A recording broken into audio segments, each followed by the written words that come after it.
Hey, what's up everyone? This is the watch this video for Thursday, which is going to feel like a Friday because the market's closed Friday. So anyway, tomorrow is the last trading day of the week.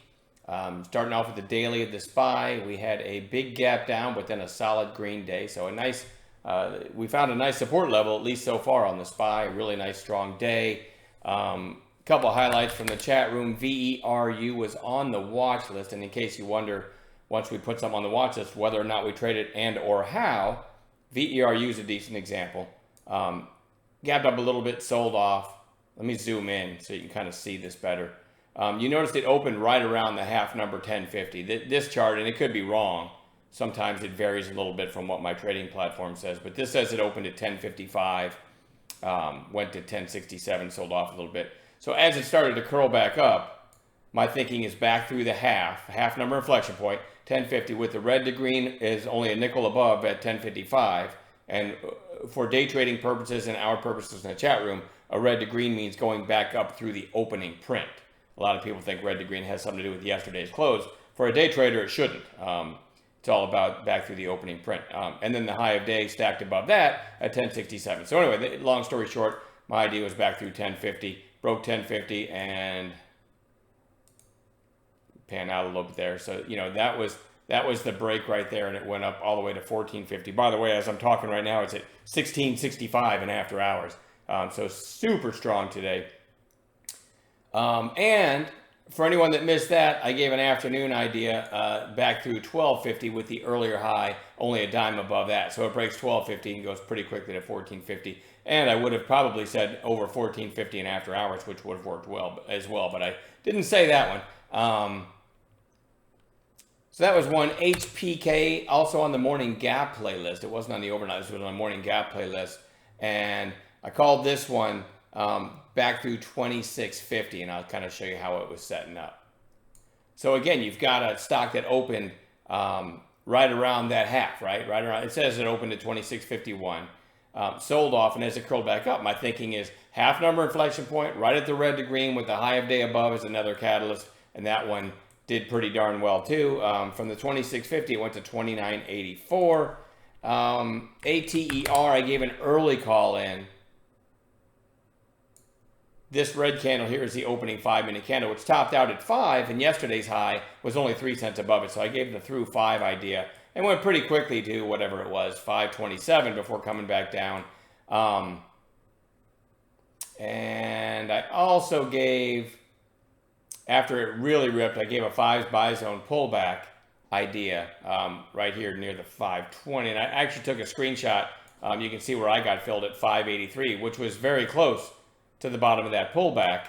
The bottom of it was 582. So I caught that within a penny of the bottom, and then it went up to like over 620, actually almost 640 before coming back down. So that was a neat little pullback trade. There's a few highlights from today. I know there was other stuff I called too, but those were kind of the bigger ones. What are we watching for tomorrow? HPK just broke out today. We're going to see if it gives any kind of follow-through setup tomorrow. VERU, again, it's really ahead of itself now, trading at 1640 something after hours.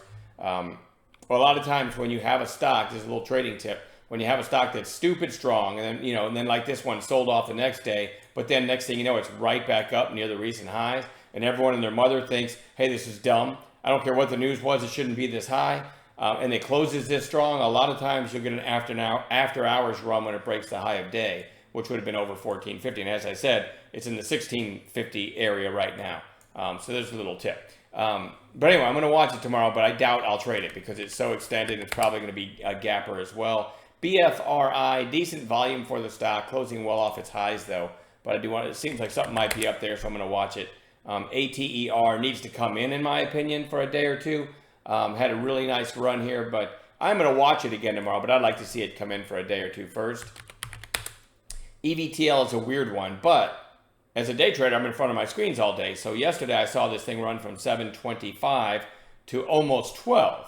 Then today gaps all the way down and opens at 741. So you think this thing's done, and you know what? It held up sort of well, fairly well, kind of well-ish. I don't know how you want to word that. But topped out at 975, closed at 863.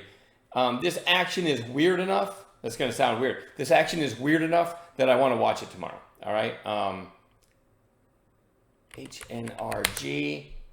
I feel like HPK was the other one. HNRG, a nice breakout today. We're going to see if that gives any kind of follow-through setup. I'm going to put Twitter back on watch, put in a nice narrow green candle today, and see if it gives a long setup tomorrow. ATNM. This one's interesting. Over 30 million shares yesterday, and I talked about it. It was in the video. Ended up having a wide range, but closing where it opened. And today, kind of quietly, grinded higher. And now it's formed a bit of an interesting setup because, shorts always pounce on these low-priced gappers. And yesterday, they got it to equilibrium. Today, it's sneaking up. So now you have a stacked catalyst scenario. Let's just say it opens at 7 tomorrow. Today's high was 728. So over that, then you've got the possible 750 high from yesterday. And actually, yesterday, the pre-market high was 8. So you kind of have a stacked catalyst scenario. And maybe this opens at 7, tops out at 725, sells off, then later through 725. Then you got 1, 2, 3 potential catalysts above if you count pre-market high from yesterday. Anyway, I like the setup there. It also had pretty good news. So keep a close eye on ATNM. Shorts could be in trouble if that thing starts to run.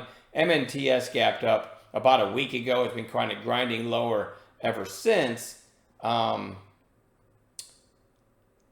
think this is the one that signed a deal with SpaceX. I hope I'm not wrong. I hope this isn't like a toy company or a salad restaurant. I'm pretty sure it's the one, though, that just going by memory, but, my memory's not the best. I'm pretty sure it's the one that signed a deal with SpaceX the other day. It's been really grinding lower ever since. Today had a nice turn back up, but closing off the high, so maybe it's found a bottom. I'm going to watch that one. BWV, again, one of the weirdest charts in the world, but didn't give a bounce play setup today, so it goes back on watch tomorrow, just like IMTE. I tweeted today that I put in 100,000 share bid for IMTE at 0. I probably should have done 1 million shares, because if you do the math, that doesn't cost any more than 100,000. I'm going to up it. I'm going to put in a 2 million share bid at 0. All kidding aside, in all the years I've been trading, I don't know that I've ever seen a stock run from 6 to 38, and then like in a little over a week, go straight back down below 6 without any kind of a bounce. Does that mean it's my favorite setup because it's overdue for a bounce tomorrow? Not at all. I've watched this thing trade, and it is still heavy. I don't trust it at all, but because I've had it on bounce watch for like 4 days in a row, I can't take it off until I get that afternoon high of day break and see if we get any kind of a pop. No trades in it today, but certainly it's the definition of oversold. I don't know what to tell you about it, but it's on watch.